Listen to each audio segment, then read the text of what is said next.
Welcome to the Andy Dare Show. This is episode 20. This week I'm joined by Lynette Carolla, host and producer of The Parent Experiment. We talk about her meeting and dating my idol, Adam Carolla. We talk about the tough task of raising twins. And then we talk about our mutual affection for the boss, aka Bruce Springsteen. Hope you enjoy the episode. All right, thank you everybody so much for listening to the 20th episode. It's a landmark episode. I am so blessed to be joined by Lynette Carolla, Mrs. Adam Carolla. How you doing, Lynette? Hi, Andy. Good, thank you. Congratulations on your 20th episode.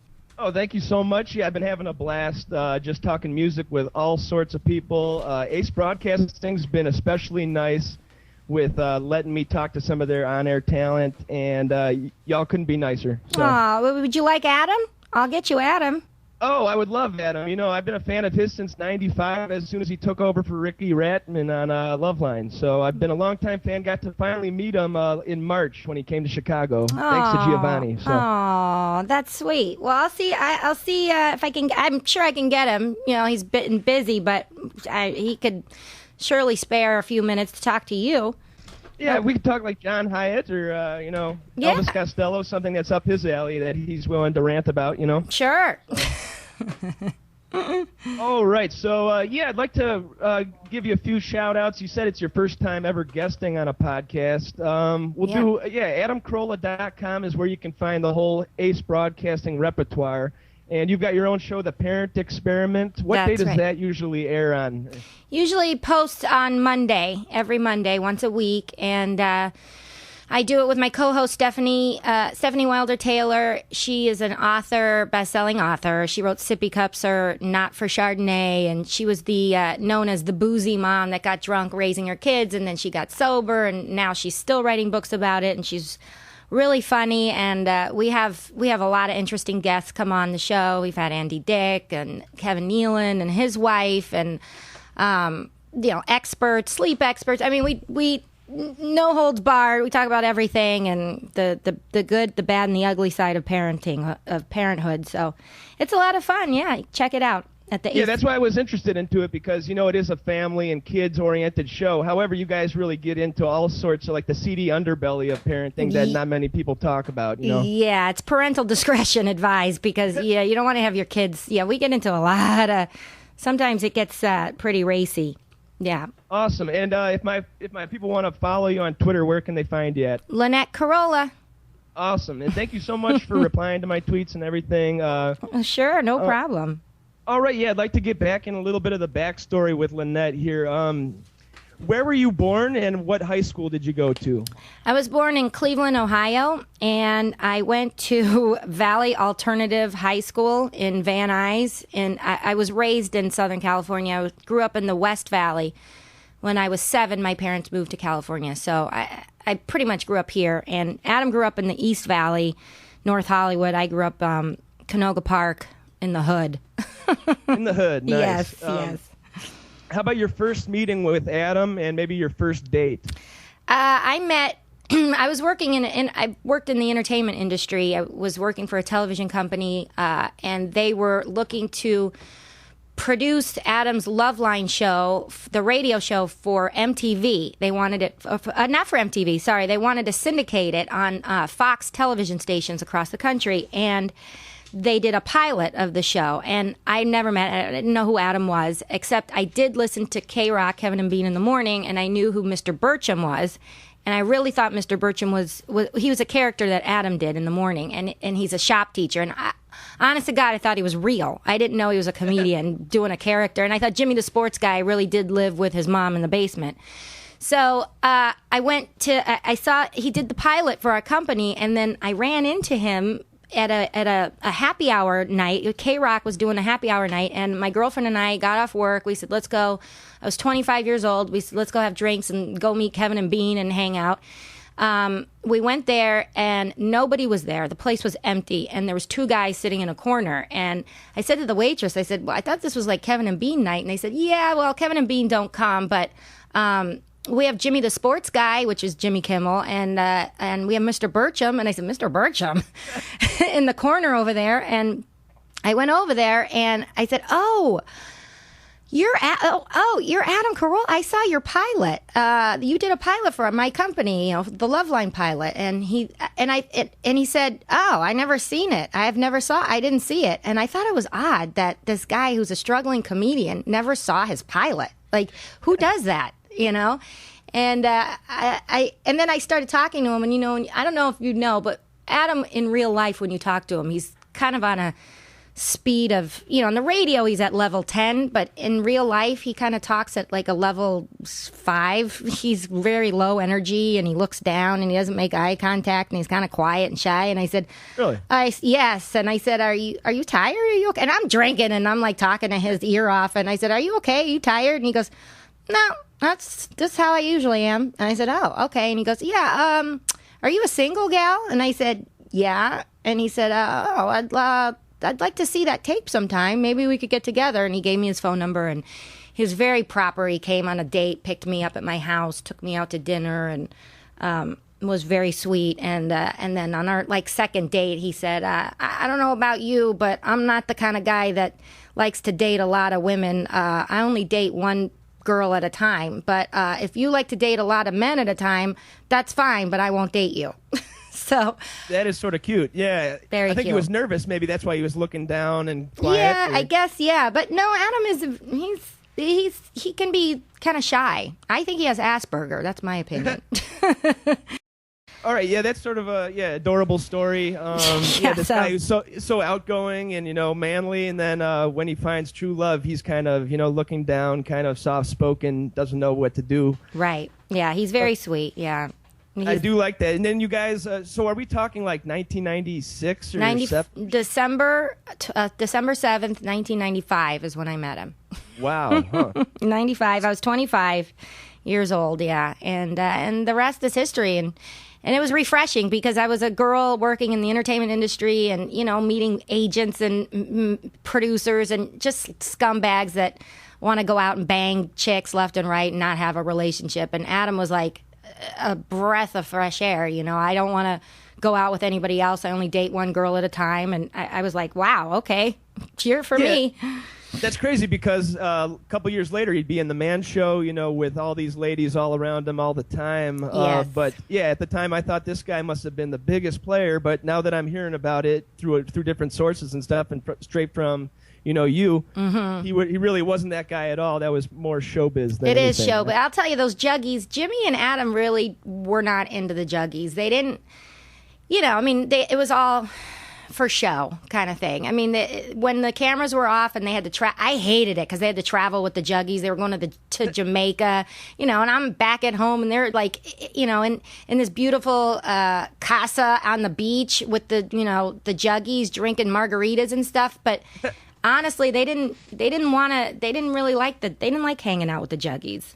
Huh. They were just kind of dorky guys that kept to the, they played cards at night, and the juggies had their own section of where they slept, and it was just, they're not really that kind of guy, those kind of guys. They were probably into dating bouncers and strip club DJs and stuff like that, right? The juggies? Yeah. Yes, definitely. That's what I'm thinking. Yeah. Well, okay, so you guys didn't get married till 2002. Why did you want to, how come there was a wait for 7 years? Well, we did break up, actually.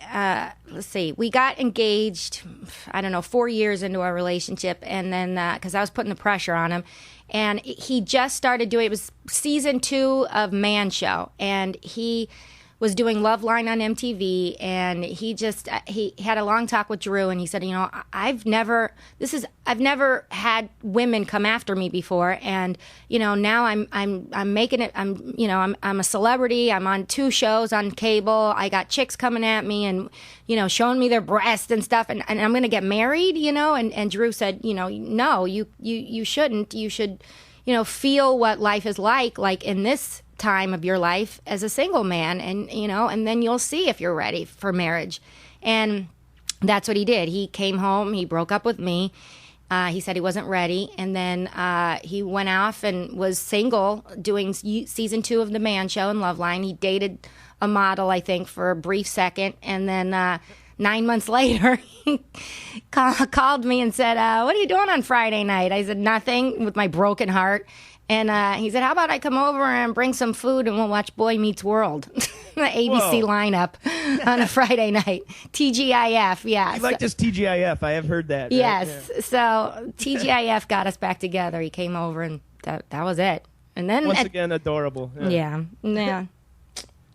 So you got the twins a few years later, blessed with Sonny and Natalia. Yeah. How old are they now? They're 5. They're going to go to kindergarten this year, and they're great, and they're really a blessing. They completed Adam and I. You know, we're a nice little. I have to say, I'm very happy with what we have, and Adam is so sweet with them, and he travels a lot, so he's gone on the weekend. So during the week, he makes it a point to be home at dinner time and to wrestle with them and take them on hikes, and he, every chance he gets, he does stuff with them, and it's really sweet. You guys, people would be surprised how Adam is at home with his kids.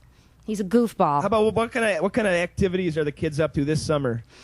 I wanted to put them in surf camp, but because they really are into that, they learned how to boogie board in the ocean with Adam's assistant Jay. Wish you were gay, Jay. I don't know if you heard about him, but he's Adam's assistant in the garage. He's a wrencher, so he works on Adam's cars, and he surfs and lives down in Manhattan Beach, and he's going to law school at night. He's a great kid from Chicago. Love him. He's part of the family. And we hired him when I was pregnant, actually, because I was pregnant with twins, and I couldn't get up the stairs with groceries, so he was a helper, and then he turned out to be just an outstanding assistant for Adam in the garage. And he taught the kids how to surf, body surf, boogie board, and so they're learning that. They're doing the boogie boarding thing, and they're just hanging out with their cousins from Chicago the last couple weeks and going swimming every single day. And they have their day camps, and they're busy. They're on the go. They have a busy social life. Yeah, it's important, but according to the book, it's also important to have alone time, just the imagination and thinking, Yes. starting to get creative ideas yourselves. Yes, absolutely. Of Adam's friends, who are the twins' favorites? Well, they love Uncle Jimmy because Uncle Jimmy has a beach house, and whenever they hear they're going to his house, they think beach, and Uncle Jimmy gives them big expensive gifts. So unfortunately, that they do like Uncle Jimmy, and I gotta say they love Uncle Ray. Ray, you guys have heard of Ray, Adam's friend, Adam's buddy. Ray, of course, yeah, the infamous Ray, and he's a crazy lunatic at my house with the kids. Sometimes he comes over and he jumps in the pool with them, throws them around, and gets kind of rough with them, but they love it. They love Ray. And he's got to be more like a kid than them, kind of. Right? Oh, he is. It's annoying, actually. After an hour, I'm like, oh, Ray, go home, please. I've had enough. I got to have some alone time. Yeah, the twins think he's immature. Probably. Oh, yeah, absolutely. Yes, I got to say Ray is their favorite. They have a good time with him. I got a good one here. How has y'all's celebrity ever interfered with the kids at school, like with their teachers or with other kids or something? Has that ever interfered? We were going to this. Yes, actually, we were going to this other preschool. The first preschool I put them in when they were like 2.5 years old, and it was kind of like one of these schools that's all fluff and no stuff. They're snooty. They like to have the celebrity clientele come. They're kind of up in the hills, and I don't know. A friend of mine went there, so it was the only school I've heard about. So I put my kids in there, and it was during the time that Adam was on morning radio out here in Los Angeles. So every morning he's talking about, I got to pay all this money for my kids. They're 2 years old. What are they going to daycare for? They don't need it. Blah blah blah. So I kept saying, this is awkward. Don't, the teachers listen to the show. Don't talk so much about, don't bag on the school so much. And he's like, I'm not saying anything. And I showed up at the school one morning, and I was trying, they have a code to get into the gate. The gate's locked, and only parents have the code to get in. And I'm trying to get into the gate, and down below, the director of the preschool was giving the parents a tour of the school, and she said, this is the little ladybug classroom. These are for the 2-year-olds. She said, Adam Carolla's kids are in that class, and he talks about our school every morning on the radio, and it's all just in fun, but it's just so funny that he makes fun of our no peanut policy, and it's a hilarious thing. And then she totally got busted because she turned around and I was standing right there. She said, oh, hi, Lynette, and that that was awkward, it. Yeah, I was like, yeah, I'm done with this school. I took them out of that school, and now they're in a great school. But yeah. Oh, and then Adam did stand up last couple months back, and all the teachers, the school that they're in now, I love, and all the teachers at this school wanted to go see him do his stand up, so they all came. And there's like a whole aisle of all the teachers and the director of the school there, and he's doing his stand up, and he's talking about, I don't know, he's doing his thing, and I just was like, oh my God! But they love him. They think he's funny. So far, but the other kids don't. Yeah, well, I mean, don't know. He's always nice about it at the end. I mean, he may complain about certain things, but those are at most schools all throughout the country. He doesn't really pinpoint or be mean about it. Right, yeah. So we'll see what happens when they get older, and then their friends know who their dad is, and I don't know. Hopefully, everything will work out. Cool. Well, you founded the Parent Experiment in 2010. How'd you get the idea to do the parenting show? Well, it was producer Kathy's idea, Donnie's wife, Louise. She was working here at the studio, and Adam was doing his show, and there was a sports show. I think Kevin Hench and Spider and the Hench were doing their show, and Kathy was saying, we should have a show for mommies, for the broaden the audience, get the women to listen. We should do a show for moms and parents. And she heard me do. I guest DJ'd on E Street Radio on Bruce Springsteen's channel on Sirius XM, which is one of the highlights of my life. I don't know how I got that gig, but it was one of the pluses of being married to Adam. So I did that, and she heard that, and she said, "Oh, Lynette, you were, even though I was so nervous, she said, you were natural." And she said, why don't you and Teresa Strasser do, Teresa's pregnant, and she's going to, I think Teresa just had her baby. She said, why don't you guys do a show about parenting and trying to figure it all out as you go, as parents. And we said, okay, sure. And we did it, and it was fun. And they did it with Teresa, and Teresa was great. So totally professional. I mean, I'd never done anything like this. And she kind of steered the boat, and then she left. And then we had another co-host, Susanna Brisk, a comedian. She was great. And then she got busy, and then we got Stephanie Wilder-Taylor, who's been awesome ever since. And we have a great time with her. She's so awesome. She's a totally normal person too. Yeah, I think that's a match made in heaven, actually. And I think you're so good on the radio. Did you ever do it in high school or? No, I'm too shy. I have no way. Honestly, when I grew up out in Los Angeles, my parents put me in acting. And I did commercials, and I've done TV stuff and movies. And when I was a kid, and I hated it. I didn't like it. I just did it because my parents wanted me to do it. Then when I got older, I said, I don't want to do this. This is not for me. I want to work at a network someday. And I just started working, at production companies. And then I worked at ABC for network for 8 years, and that was the best job I've ever had. So no, I'm not an on-air personality at all. Hey, what kind of stuff did you do at ABC, or was that TGIF? Or, no? Yeah, I was working there at the time. Yeah, actually, I worked in scheduling and programming for prime time, and nobody really understands what that is, but it's basically the heart of the network. We program the network. We work with the comedy department, the drama department, the reality, everything that has to do in prime time from 8 to 11 o'clock. That was our job, scheduling. My job was competitive to find what the other networks were doing, keeping track of what the other networks were doing. If they were running original episodes on a Thursday night, were we going to compete with that and run our originals or repeats, or kind of just doing competitive stuff with the other networks? That was my job. And it was so fun. I mean, I love TV. It was just like we just got to watch pilots, and when it was pilot season, we watched all our pilots. And I was there when Desperate Housewives and Lost and Grey's Anatomy hit it big, and I was there when Who Wants to Be a Millionaire took over and was a big sensation, and that was a lot of fun. So it was and everybody there is great, and it was just a lot of fun. So then I got married, and then pregnant, and now I'm stay-home mom. With a podcast. How about the theme song for the Parent Experiment? I kind of like it, and I'm just wondering who did it. That's done. Edna Swap is the name of the band, and Kathy is friends. I think Kathy's friends with the singer, and You can get them on iTunes, and Kathy picked the song. If it was up to me, it would be a Springsteen song or something, but we'd have to pay royalties. So yeah, that was Kathy's deal. That song. You so like it's that song? Edna Swap, huh? Yeah. Yeah, I do like the song, and here's my musical, OCD. Edna Swap, I believe that band had the original version of Torn by Natalie Imbruglia or something. Yes. Yes, and that's a something. great song. Yes. And I love that version better than Natalie's for some reason.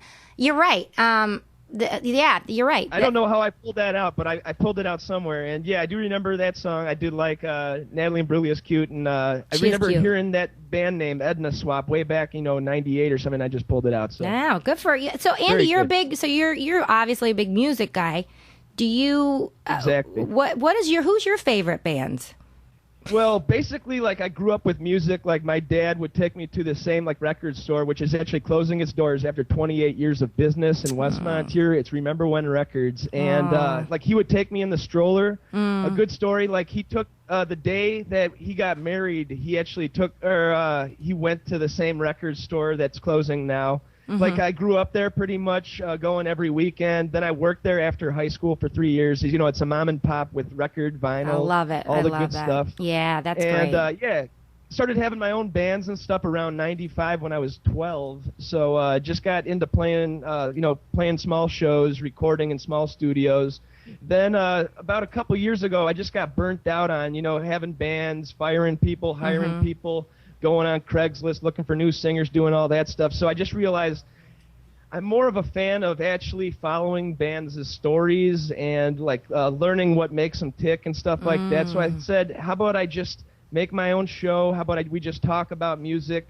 I can play little parts of my own music here and there, and the rest has been history. And I've just really been enjoying doing it, getting a lot of hits, talking to a lot of interesting people. So that's awesome. I love that. I love the idea of talking about bands and what makes them tick and their history and their songwriting and all that stuff. That's great. I love that. Yeah, I always like to hear a band's what they were listening to, what influenced them, their backstory, stuff like that. And I am working a day job. I work at a barbecue restaurant down the street, and we do the real barbecue. We got smokers in the back. We we do our own ribs, pulled pork, beef brisket, all the good stuff, smoked turkey breast. Wow. And I work in the restaurant during the week, and then on the weekend I take it out. We do caterings for weddings. We actually bring a smoker out. I'll smoke the pig on site, pull it in front of the people, whack the head off, start pulling the skin and pulling the tenderloin, stuff like that. Oh, my God. So, it's not glamorous, but I really do have fun with it. Barbecue's always been something that I've always enjoyed throughout the years as well as music. Oh, my gosh. Do you have the man grate by any chance? It's hilarious. Me and Ball Brian were talking about the man grate. I went home, and my parents are more a Steve Dahl fan, who's a guy in Chicago. And I come home, and they go, yeah, this is a new thing. We just bought it. It's a man grate. And I go, hey, that's a Carolla sponsor. And they go, oh, I guess it's Steve Dahl sponsors, too. So, I grilled up some steaks on that, and it worked like a charm. Yeah, that thing's... Wow, that's great. I love the story about your dad took you to the record store when you were a kid, and then you just grew up with that record store. That's such a nice thing. Yeah. I mean, it's not gonna... My kids that'll never happen anymore. That's something that's gone. That's in the past. No more, It's vanished pretty much, ever since the MP3. And I mean, I do get the MP3s now. I have months and months worth of music on my computer, but at the same time, I still like to get a CD. So. Yeah, I hear you.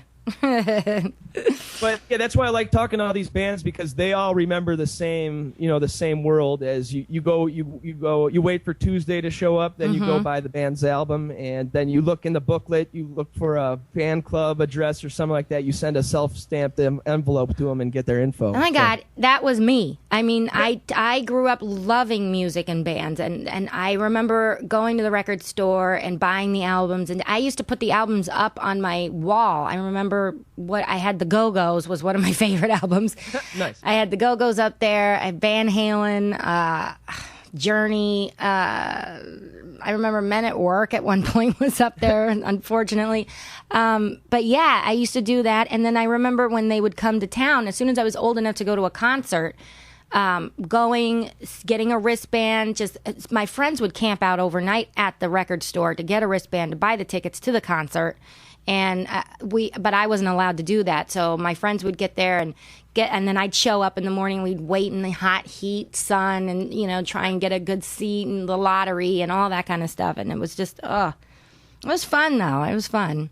Yeah, I think you should get a guy from a band or a musician or something on the Parent Experiment. I'm trying to think who's like a good parent though. Sometimes musicians aren't known for their parenting skills. Yeah, so. We had the singer of Toad the Red Sprocket on. He was great. He was. Oh yeah, Glenn. Yeah. Yes, he was awesome. He was a really good. Who else did we have, Gary? Mark McGrath. That's right. We had Mark McGrath who just had twins. Yeah, I have a funny story with Mark.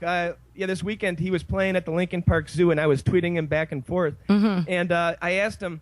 I remember he used to be on the show Rock and Roll Jeopardy with Jeff Probst hosting about me too. 2000. Yeah, and I was always watching that show, and I could outdo everybody on that show except Mark McGrath. Wow. Because Mark McGrath is actually pretty much a musical genius as far as knowing about records and stuff like that. Yeah. So I asked him, hey, would you ever be willing to play me in Rock and Roll Jeopardy on my podcast? We'd set it all up. All you have to do is call in, and we'd play each other. Mm-hmm. And he goes, sorry, bro, I've retired from that, but you better know it would have been an L for you, which means, I would have lost. Uh-huh. And I go, okay, well, the world will never see the clean beating that I would have administered to you on Rock and Roll Jeopardy. And he laughed. And I know it's him because he said bro every other word. Yeah, that's right. That's hilarious. That's great. Oh, I love that. Oh. But yeah, back to the Parent Experiment. How about your favorite guest? I know you had Damashek, or your favorite male guest on the Parent Experiment. I know you had Dave Damashek, Greg Fitzsimmons. Yeah, Greg Fitzsimmons is one of my favorite. Oh my gosh, he's got some stories. He's really good. I feel akin to him a lot too because we're both fiery Irish guys. Oh yeah, he is. He is a fiery. Yeah, if people want to hear an interesting, crazy story, they should look up the Parent Experiment episode that Greg Fitzsimmons was on. I think he was on twice, but he was I think our first guest, and that episode was really racy. I don't want to talk. I don't know how G-rated or B. Yeah, you got to listen to it. As oh my gosh, he was really good. Another parent that we've had. Let's see. Mark McGrath was great. He was a great guest. He brought his fiance in. They just had twins. They talked twin talk, because I have twins, and he was good. My dream to get is, which we'll never do, but my dream is to get Dave Grohl. I would love. Oh yeah. Love. The Foo Fighters is, my favorite. Springsteen and the Foo Fighters is my favorite. I love them, and he's such a great guy. Their new album is ridiculous. I know. Check it out if you haven't, because their sound was getting a little bit bloated a couple years ago, and now they went back with the producer who did Nirvana Nevermind and a couple other things. Butch Vig is the guy's name. Right.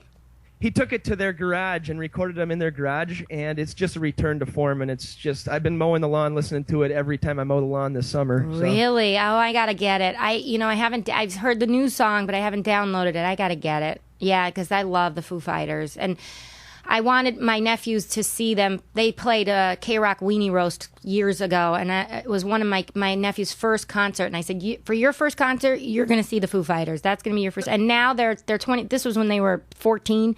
Now they're 22. And my nephew wants to get the FF tattoo on his wrist. Don't do that, kid. But now he's into the Foo Fighters, which I feel like I shaped them a little bit. And the Beastie Boys we saw also at that show, which was really good. Love the Beastie Boys. Yeah, Katie Levine is a super Beastie Boys fan, so that was our episode, us talking about our favorite Beastie moments. So. Can I just say one? I went to a Beastie Boys concert with, she's going to kill me for saying this, but I'm going to say it anyway. Bring it on. I don't know if I should say it. A friend of mine, she was 1 week pregnant, and we went to the Beastie Boys, and she was in the pit. In the pit, up against the stage, and I was like, you got to get out of here when Sabotage comes on, because I don't want you to get punched in the stomach. Yeah, so we were the three of us girls. We were pressed up the front of the stage, going nuts, and she was pregnant. And then when Sabotage came on, I pulled her out of there and got her out, because We didn't want any. When they do Sabotage at the end, the mosh pit happens and people start going Crowd crazy. goes nuts, yeah. Beastie Boys is a lot of fun. I love them. Love them. Another, sorry, but another guest I would love who's a dad, and I follow him on Twitter, and he's really interesting, is Nikki Sixx. Really? Huh. Yeah, he's really interesting. He's deep. He's replaced addiction with, he's replaced drugs with his zest for life. So now he's like into photography, and he's really just enthusiastic about life, and he's just an inspiration to follow on Twitter. I love some of the stuff he posts, and he's got a couple kids, and they're touring right now. But I would love for Nikki Sixx to come on. That'd be cool for sure. Yeah.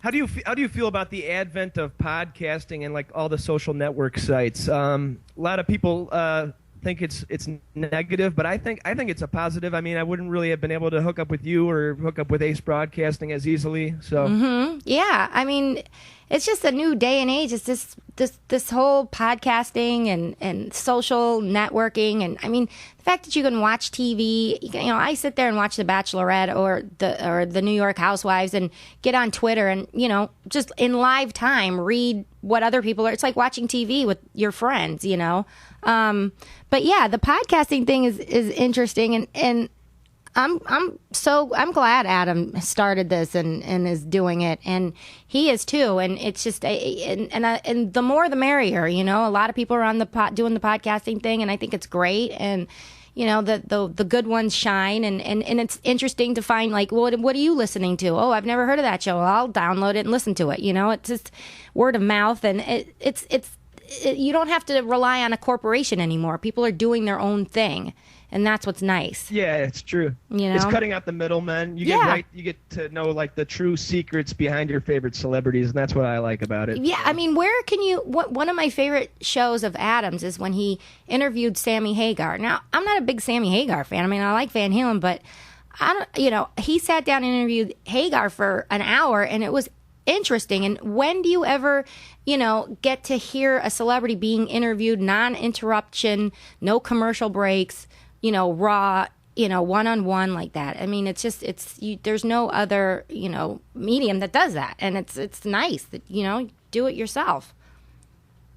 Yeah, I really do love it, and I think like the only way it would turn into a negative for me is if you were a celebrity and if you wanted to get away with something. You'll never be able to get away with anything anymore if you're a celebrity, pretty much, right? Right. Yeah, that's true. Yeah. As far as everybody's got a camera, everybody's got a Twitter account. Yeah. They see you do one thing, it's up, and thousands of people have heard about it within minutes. That's true. That's true. I remember that's how I found. That's how you know Adam's a good guy, because if he was doing anything bad, you would have known about it the minute it happened, right? So. That's true. Yeah. All right, well, I thought we could actually get into our top 5 list. Every episode I like to do a top 5 list, and this week I thought it would be fitting to talk about Bruce Springsteen with Lynette Carolla, a Bruce superfan throughout the years.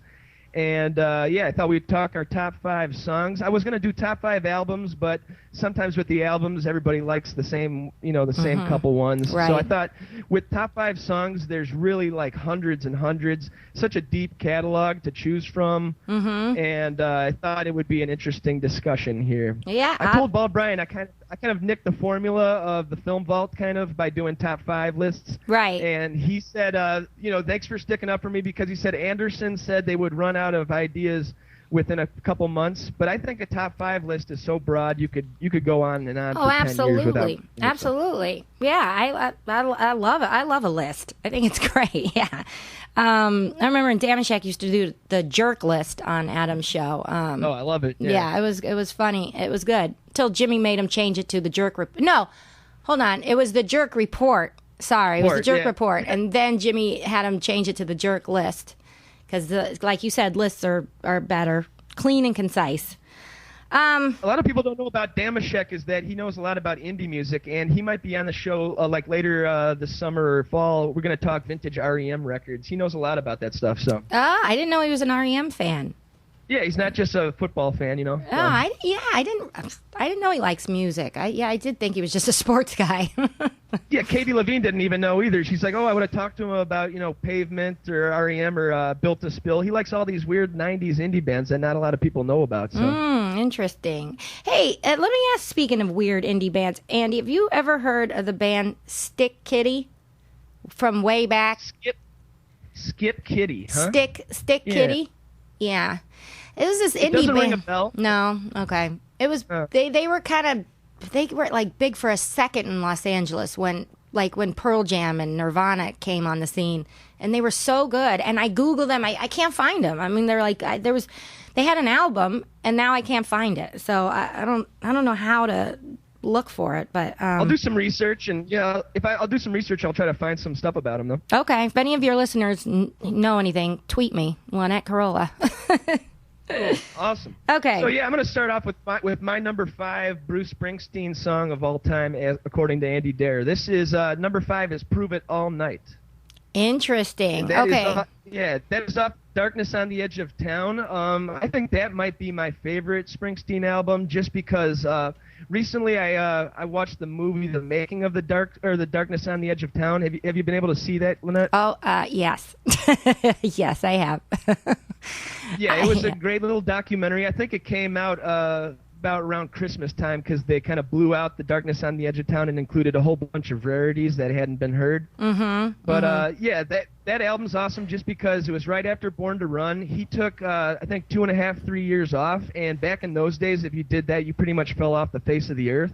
Right. And he kind of just retreated, didn't know what his next move was going to be, was full of insecurity and self-doubt and stuff like that. And it really comes through on songs, like Streets of Fire, right, Badlands, stuff like that. But this one, he kind of gets back into his old self of being like, like a ladies' man, having, being really full of, self-esteem and just going out and enjoying himself, and having, just being a ladies' man. And I do like "Prove It All Night." I think it's got the most, if you're going to put the E Street sound, have an example of the E Street sound, it would be "Prove It All Night" with, the horns, and then a crazy solo right, after the bridge that's, pretty mind-blowing too. So. Yeah, I love that album, Darkness on the Edge of Town. I love "Prove It All Night." It was one of the first songs that I loved when I was a kid. Remember listening and hearing and loving.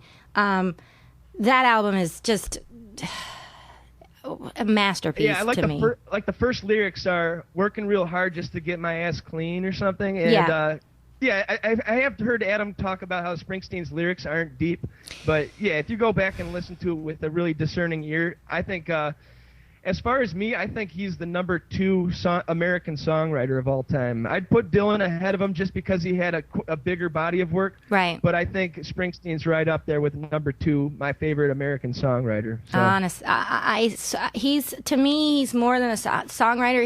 He's a poet, and his songs and his music and his lyrics, Adam doesn't know. Adam listens, he hears, Rosalita or whatever. He's not listening to something in the night, you know what I mean? Or the lyrics to "Prove It All Night" or what, you know what I mean? He's not really sitting and listening to the lyrics. He's just kind of doing his shtick. He respects Springsteen. But aside from Adam, Bruce's lyrics are just, I mean, it's hard for me to articulate it. It's poetry, and it just resonates, in such a way to so many different people take them. You can interpret it however you want to interpret it, but it just kind of strikes a chord deep. It just, It's very true. He's gone through bad times in his life, and you feel it with, just the way that he presents himself, and that's why I do like it. So, How about your number 5, Lynette? Well, my number 5, let's see. So we're going in order then? Is it any particular order or just... Yeah, I was just going to do my number 1 would be my personal favorite. It doesn't really, it's no scientific formula. Okay, all right. So, number 5, I would say there's a song called Leah. It's hard to say. Leah, I think is how you say it. Leah. And it's on Devils and Dust. And it's a beautiful, beautiful song. And if you Google the lyrics and read it, it's like reading a poem. And it's about, he's looking, this, for some reason, this is one song that makes me want to cry when I listen to it. I don't know why. It makes me hits me in the gut and just makes me, it's sort of about you're living your life and you've been living the same life. And is there another you question, is this the life that you're supposed to be living, or is there something else out there? He says something like, I've been waiting to, I got a life I want to start, one that I want to live. So it's just really, it's a beautiful song. I suggest listening to it. It's on Devils and Dust, Leia. Number Cool. 4, I would say, is Something in the Night on Darkness on the Edge of Town. The first couple lines of that song is I'm riding down Kingsley, figuring I'll get a drink, turn the radio up loud so I don't have to think. I take her to the floor, looking for a moment when the world seems right, and I tear into the guts of Something in the Night. I mean, I love that. That's, reminds me of me when I was just learning how to drive and I was a kid, and I would go out on a summer night and roll the windows down and drive and just turn the radio up loud so I don't have to think. I take her to the floor and looking for a moment when the world seems right. I mean, it's just, I love that song. Looking at my list, I realize he likes to talk about the night a lot. He does. He does talk. He does talk about the night. Yeah, so Something in the Night. Yeah, the day's not too good to talk about when you're a rocker. There's nothing much rock-worthy in the day. I think the night is when, the songs, start to write themselves. Yeah, night is when shit goes down. Yeah, much. I got a good number 4 here. I got a good, real dark one. I think this might be one of his darkest. It's off Nebraska. I'm going to go with Atlantic City. And it was also on the Greatest Hits album that came out in '95. It was recorded on a 4-track, which I do like bands that take it back and record it on a 4-track. I'm actually mixing my vocals through my Tascam Portio Studio, which is a 4-track itself. It's just very desperate. I heard that he recorded one of his background vocals. He's just shouting into the room. He had the mic across the room. He's just shouting out across the room from it, and it paints such a dark picture of him meeting up with his girlfriend in Atlantic City. Put your hair up nice, or make your hair up pretty. Meet me tonight in Atlantic City. I think it's just a pretty dark one. Yes, I know. That's a good one. I love that song. It's beautiful, and the range. I know it's very. That album is very raw, and I think that he recorded that whole album just in his house in a bedroom. I think that's the album he, if I'm correct, that he recorded with no studio and just kind of in a room somewhere. Yeah, I don't even think any engineer. I think he actually just push record himself. Did this all by himself with a guitar. So. Yeah, it's beautiful. Love it. And they blew up the Chicken Man in Philly tonight. Who is the Chicken Man? Is he a serial killer or something? Do you know that? Or is that a mascot or something? I don't know. To me, he was a bad guy, like a local. In my head, the Chicken Man is a local drug dealer, bad guy, something. Yeah. So it just parts such a disturbing, dark picture, and that would be my number 4. How about your 3, Lynette? Okay. I'm sorry. I jumped before I went ahead for you. My number 3 has another song that deals with the night, and it's On the River, Drive All Night. And, the lyrics are pretty simple. He just wants to buy her some shoes. You know that song? Yeah, I sure do. Drive All Night.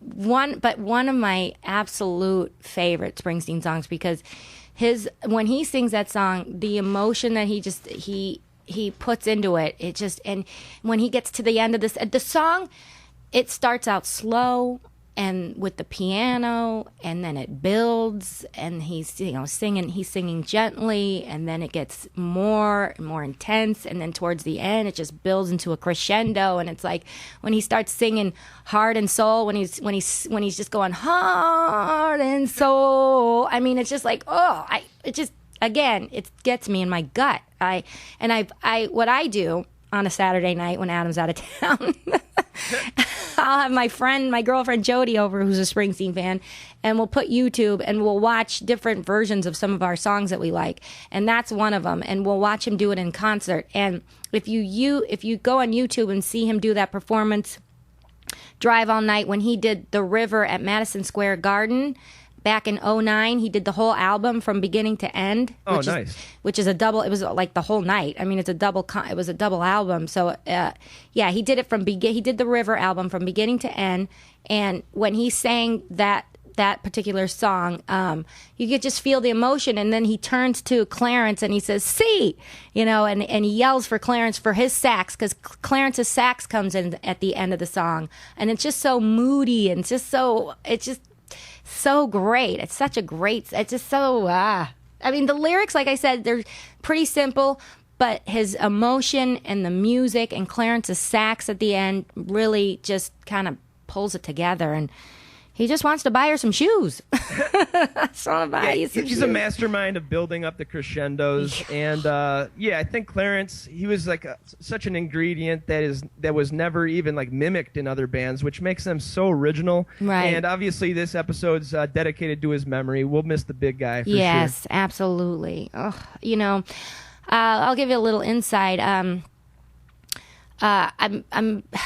friends with Nils Lofgren's wife, and she's the one that called to tell me that Clarence passed away. I didn't know. I was at a kid's birthday party, she called and left me a message to tell me, which I thought was so sweet, because we're friends, but we're not like really close friends. So she said, "I know you're a big fan, and I just thought you should know." And so I did speak to her a couple of days ago, and she said that the band is still very much grieving, and Bruce is I think taking it pretty hard, and I think that he's working through it. And he played the other night in Asbury Park at the Wonder Bar at a benefit. I think it was like a tribute to Clarence, and a band was playing a tribute to Clarence, and he showed up and he played a couple songs, and that's Bruce's way of paying tribute. And so I'd love to dedicate this show to Clarence. But some of the things, Springsteen he's known as a great songwriter, but people don't realize that they call him the boss because he is the ringleader. And I told Adam, I said, "You know what? You remind me a lot of Bruce." And it's because he wears a lot of hats. He's not only writing the songs, but he's arranging the music. He's telling Clarence what to do with the sax. He's when the drums come in with the piano.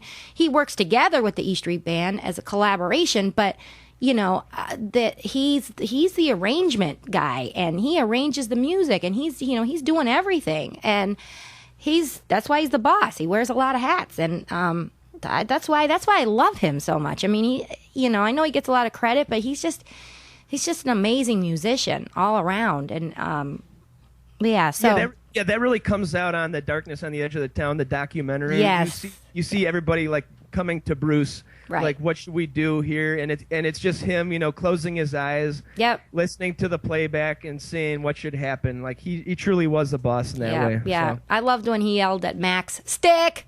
because he kept hearing the stick, and he didn't want to hear it, the drums with the stick, and so he'd close his eyes and go, "Stick!" If the bass is one like microsecond off, he'll know, and he'll let him know. Yeah, he's a perfectionist. Yeah, my number 3 definitely has a lot to do with Clarence. Mm-hmm. This is way more poppier than my last couple.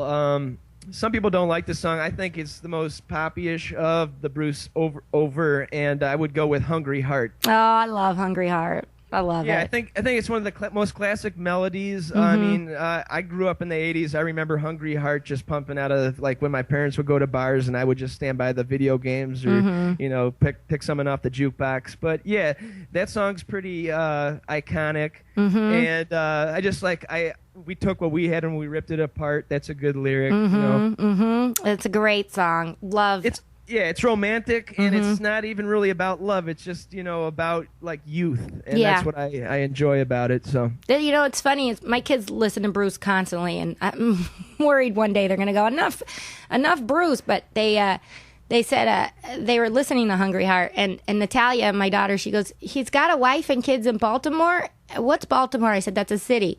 "He went out for a ride and he never came back." "Why didn't he go back?" "He left his kids," And I was like, oh, gosh. It's deeper than explaining to do. I know, really. I'll explain it to you later, kid. But yeah, it was a really interesting conversation that she picked up on that. I went to see Bruce a couple of years ago in Boston at Foxborough Stadium, and he wasn't really playing "Hungry Heart." He just started playing it in concert, but he put it on break for a long time where he wouldn't play it in concert. And I always wanted to hear it because I'd love when the audience sings the first, what do you call it? Yeah, couplet or Right, something. Yeah. right. So I put up the sign that said "Hungry Heart," and he came out, and I held, and then he was taking the sign request, and he took my sign and he played "Hungry Heart" in Boston, and I love it, and it was so much fun, and the whole Foxborough Stadium was singing, "Got a Wife and Kids and Ball." It was just great. It was so fun. It's a great song. It's so bouncy, and it's a sing along, Yeah. and it's a good compliment to all the dark songs he has. Yeah, so. yeah. No, he's got a lot of fun songs like "Sherry Darling" on that album. Yeah, yeah. Cool. How about your number? What are we at? 2? Yeah. Are we at 2? Okay. Well, let's see. Number 2 is from it's from Born to Run, and is it from? Yeah, it's from Born to Run, right? Yeah, Backstreets. Cool. One of my favorite songs of all time. It's hard because I wanted to put that song. I wanted to put "Darkness on the Edge of Town" at number 2 because I love that song too, and it's funny that you brought it up. I just love that song, but Backstreets had to go at number 2 because there's just so much going on in that song, and it's just so emotional, and it's just is he talking to his best friend, or is he talking about a girl? Do you know that song? Do you know that? Yeah, I sure do. Yeah. Yeah, and he keeps it kind of obscured, so then that's a good thing about a songwriter. Sometimes they don't just come out and say it. Right, and Bruce does that a lot. So Backstreets has got to be,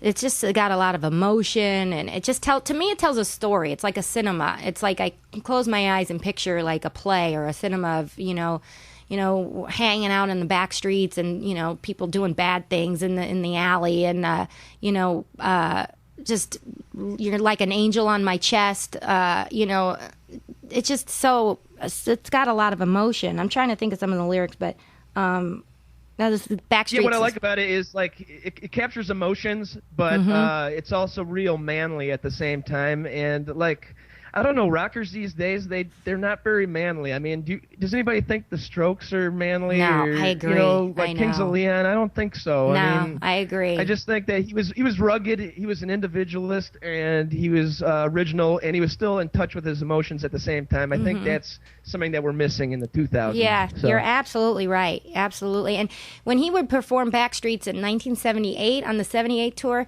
he would another thing, if you want to Google on YouTube and watch, he would take a break in the middle of the song, and then he would do a little interlude, I guess you call it, of Drive All Night. He would put that in there, and then he would go right back to Hiding on the Back Streets, and just like it was just so interesting how he put 2 songs together like that, and yeah, it's just a great song. Cool. Yeah, I think that would definitely be like one of the best live peaks of anybody, like late 70s, early 80s Bruce. He's untouchable at that point. I know. So. I know. Future of rock and roll. Yeah, I would say my number 2 would be Spirits in the Night. Oh, God. Off the debut album. Okay. So I took it way back for that one. Love that song. That's a great album, too, by the way. Yeah. It's another story song, it's only 5 minutes, but it's pretty much like a full movie if you really listen to all the words. Totally. And just weird lyrics that like allude to things but don't come out and say it. Like he shook some dust out of his coonskin cap, said, "Try some of this, it'll help you where you're at." It's like, that it was, the cocaine era in the 70s. I'm sure he was being put up against that all the time. Right. Yeah. So, yeah, it's another one of those dark ones, but really very hopeful towards the end. Too. I always wanted to know what he meant. I had my head out the window and Janie's fingers were in the cake. Yeah, we were just talking about that last night. What was the cake? I hope it wasn't his ass. I don't know. I don't know where the cake. Yeah, I don't know. It's a sexual song too. I mean, when he does it in concert now, he gets all loosey goosey, and he sings it like a little. What'd you say? Bothered. Yeah, like he's hot and bothered. It's a little like, and he kind of does a little cabaret-esque to it, where he kind of struts and he gets down to the women in the front row and he sings to them, and he bends over backwards da-na-na-na, da-na-na-na. He at the beginning. Oh, cool. And then Clarence's sax in the beginning is just awesome too. It just sounds so E Streety, you know. Ba-na-na-na, ba-na-na-na-na. It's just such a I love that song. That's a great number. That was your number 2? Yeah, that was my number 2. So my number 1's got to be a heater. But I think that was a blueprint for Born to Run, for all the success coming out afterwards. That was, that guy, he was probably 21, 22 during the debut album, and so ahead of his time. So that's the other thing that just blows me away. Is sometimes I read the lyrics to a song and I think about how old he was. The guy was 20. Yeah, he was 22, 23 when he did his first album, and when he's writing, and I think. Isn't Rosalita on the first album? It's either the first or the second, so pretty young. Yeah, and like Blinded by the Light, he wrote when he was like 22. Gosh, the thing has got filled with lyrics. And this kid is writing these songs. It's just amazing. And then he did, and then you think about it, and he did Born to Run at 25. And I think to myself, wow, I think he was 25 when he did Born to Run. And I'm just blown away. And then 28 years old when he did Darkness on the Edge of Time. This guy's a kid, if you really think about it. And that's another thing that blows me away. Yeah, it's so true.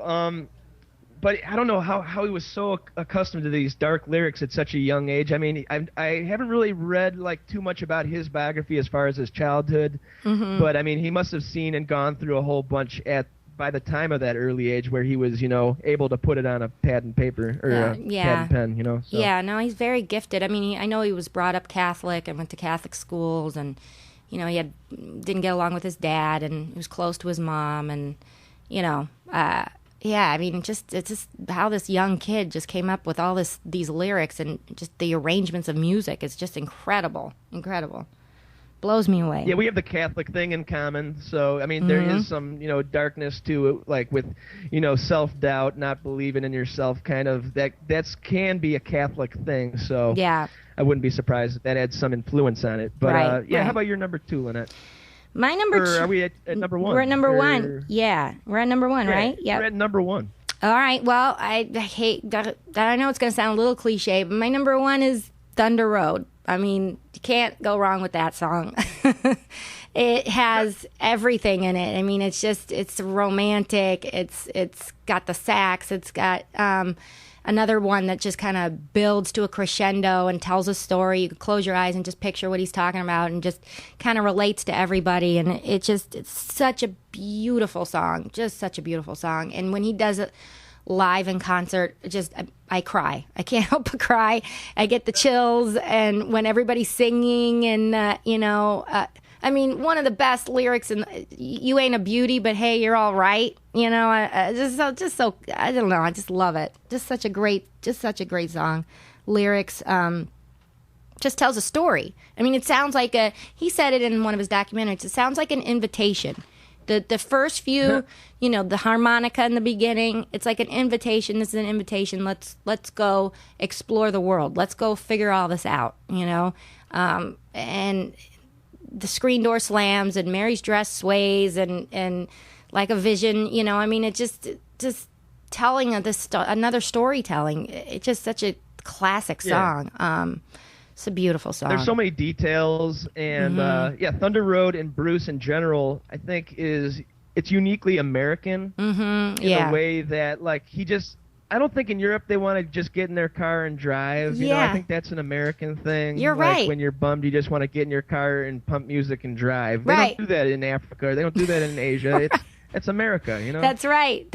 And it just, to me, it's a any town, anywhere, song, and you just picture the house, and you can see that house off the side of the road with the front porch, and you could picture Mary, and she's one of your friends, and you felt like that. How he's felt in that song, everybody's felt that, and he articulates it, and it's just got. You're right. It's an all-American song, and Europeans probably don't want to get in their car and pulling out of here to win. Just drive. Yeah.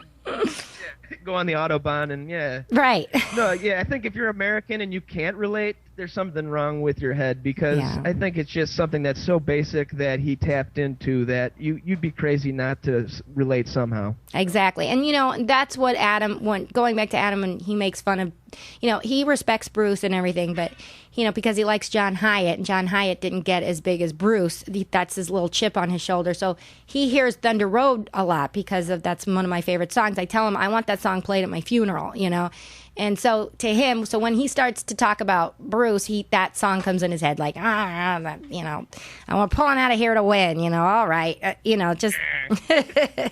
But yeah, that's the song I want at my funeral. So that's my number one. All right. Well, I got a weird number one. I'm dying. I can't wait. I can't wait. This is really strange. I don't think it's the number one for many people. But yeah, my number one all-time Bruce Springsteen song, according to Andy Darer, is... It was actually more famous by a singer named Patti Smith. It is Because the Night. Oh. And a lot of people don't even know that's a Springsteen song. That's right. He did it. She took it. Yeah, she took it afterwards, made it a big hit, and her and her Harry made it a big, huge blockbuster. Mm-hmm. But yeah, he actually did it around the time of Darkness on the Edge of Town, and the new remastered, expanded version has his and the E Street Band's version. Right. And it's just a raw nerve. It really captures the doubts that go along with a relationship. Because love is a banquet on which we feed is a really that could have been a metal band's lyric, and no, it's Springsteen. Right. You're right. Yeah, he has so many songs that people made hits that just like we talk about Blinded by the Light, that song's been played ad nauseum on classic rock radio for the last 20 years. Right. But it's the Manfred Mann version, Right. And he gets a quarter every time that's played, and so this is another one. And it even had a third life around 1990, I think, when 10,000 Maniacs did a version. Yes, that's right. It's had life after life after life, and I think chord for chord, lyric for lyric, it's my favorite Bruce song. Wow. So now, when you were listening to it and you were growing up, or when you heard it, what version were you listening to that you heard that attracted you to it? I think Patty's version. Yeah. But, she did a great job. Yeah, but with Natalie Merchant and the 10,000 Maniacs, that was played a lot, when I was growing up too. So it's kind of a mix of the two. And then about 5, 6, 7 years ago, I heard when I was working at the record shop, the boss goes, that's a Bruce song. I go, another song that is a Bruce song originally. Like, this guy is just got hundreds and hundreds. It's such a deep well of songs. It's just ridiculous. Right. No, that's it. Yeah, it is a deep song. That song is great live. Have you seen Bruce live? I have not. So I am. Oh my God. I am so in need to see them. I never got to see Clarence. I feel like an idiot. Never got to see Danny Federici, the keyboard player, too. So yeah. Well, God bless YouTube. You can go on YouTube and see some stuff. There's some good. So relive it a little bit, Yeah, absolutely. But Because the Night is a great live song, and Nils Lofgren does that song live when he plays. It's just it is. It's an interesting lyrical, and I do think a woman singing it is what makes it kind of cool, having a woman singing those lyrics. And didn't he wrote it partially, and then I think he was working with the same manager at the time of Patty, and then she needed a song or something, and he just kind of gave it. He was going to help her write a song, but instead he kind of started it and gave it to her, and then she kind of put her spin on it. Isn't that what happened with that song? I do believe so. And a cool thing about it is I think it's kind of asexual with the lyrics. I'm pretty sure. Right, could go either way. Yeah, it's an interesting song. Wow, that's your number one. I like it. Yeah, that's my number one. I wanted to pick a nugget no one really thinks about Bruce. I want to kind of educate the couple listeners I do have with some Bruce knowledge that they that's great. Would normally get. So. That's great. Oh, I love it. Gosh, I could talk Bruce all day. Yeah, I really could. I just want to thank Lynette Carolla for, being so nice and, taking time out of her day. And Andy, thank you. I want to thank Gary, the engineer, for hooking it all up. Thank you, Gary. Welcome. Awesome. He's our right-hand man. Yeah, I'd like to thank Ace Broadcasting, too. I mean, Giovanni, Katie, Bald Brian, and now Lynette. You guys couldn't be any nicer to me. And I mean, I'm half the country away, all the way in Chicago. Couldn't be more different area, but y'all have been so nice and so accommodating, and my pleasure. Would love to talk with Allison Rosen. You know, there's still a lot of people I have left to speak with. Well, if you need help, you need help, just get a hold of me. I'll help you. And I'll talk to Adam, see if I can get Adam. It'd be fun. Cool, yeah. We'll be on the West Coast for a wedding, I think in October, so there's a chance I might want to swing by and at least meet everybody. So. Oh, absolutely, Andy. You should totally do that. Get a hold of us, and you should come watch a show and see the studio and everything. That'd be fun. I've heard so many cool, legendary stories about the studio, and it's such a different way of doing the business and recording. Couldn't be any more opposite than most studios, it sounds like. Yeah, so. It's interesting. Yeah, so, definitely come by. Cool. If you want to follow me at Andy Dare. That's ANDYDERER. We're on Facebook. You can do the like thing. You can check us out. It's theandydareshow.podbean.com. And a whole bunch of good stuff. We got an episode every week talking music with somebody interesting, So that's great. Good for you, Andy. Congratulations on your 20th episode. Mazel tov. Mazel tov. I really appreciate Lynette, and like to thank Lynette one more time, and saying thank you so much for listening. This is episode 20 of the Andy Dare Show.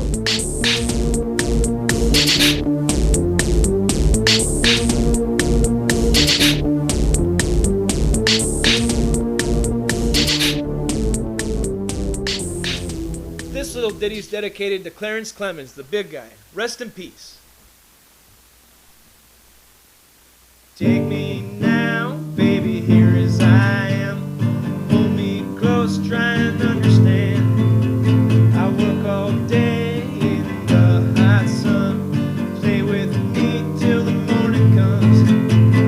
Come on now, try and understand the way I feel when I'm in your hands. Take me now as the sun descends. It can't hurt you now, it can't hurt you now, it can't hurt you now. Because the night belongs to lovers, because the night belongs to us, because the night belongs to lovers, because the night belongs to us. What I got, I have earned. What I'm not, I have learned. Desire and hunger is the fire I breathe. Love is a banquet in which we feed. So come on now, try and understand the way I feel when I'm in your hands.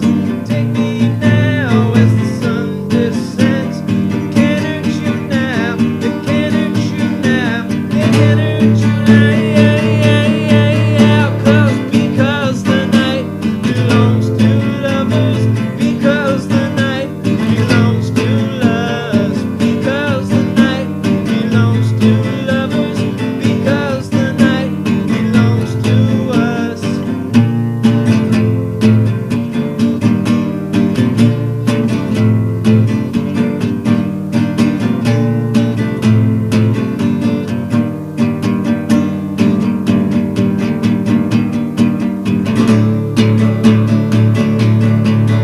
Your love is here and now. The victim surface burns and burns without. No, I cannot live. Forgive me now. The time has come to take this moment to know and know they can't hurt you now. They can't hurt you now. Because